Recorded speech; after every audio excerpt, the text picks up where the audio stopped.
வடசென்னை படத்தில் டேனியல் பாலாஜி, சமுத்திரக்கனி இருவரும் முக்கிய வேடங்களில் நடிக்க ஒப்பந்தம் செய்யப்பட்டுள்ளனர். விசாரணை படத்திற்கு பின் தன்னுடைய கனவு படமான வடசென்னையை எடுக்க வெற்றிமாறன் திட்டமிட்டிருக்கிறார். இதில் தனுஷிற்கு ஜோடியாக சமந்தா, ஆண்ட்ரியா இருவரையும் படக்குழு ஒப்பந்தம் செய்துள்ளது. இந்நிலையில் நடிகர்கள் டேனியல் பாலாஜி, சமுத்திரக்கனி இருவரும் முக்கிய வேடங்களில் நடிக்க ஒப்பந்தம் செய்யப்பட்டுள்ளனர். வெற்றிமாறன் இயக்குநராக அறிமுகமான பொல்லாதவன் படத்தில் டேனியல் பாலாஜியும், கடைசியாக அவர் இயக்கத்தில் வெளியான விசாரணை படத்தில் சமுத்திரக்கனியும் நடித்திருந்தனர். இதில் விசாரணை படத்திற்காக நடிகர் சமுத்திரக்கனி தன்னுடைய முதல் தேசிய விருதினை வென்றார்.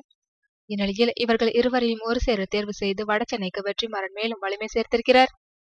பொல்லாதவன் படத்தில் டேனியல் பாலாஜி மிரட்டலான வில்லனாக நடித்திருந்தார். இதனால் வடசென்னையிலும் அவர் வில்லனாக நடிக்கலாம் என்று எதிர்பார்க்கப்படுகிறது. இப்படத்தின் முதற்கட்ட படப்பிடிப்பு இந்த மாத இறுதியில் துவங்குகிறது. இதற்காக பிரம்மாண்டமான ஜெயில் அரங்குகளை அமைத்திருக்கின்றனர்.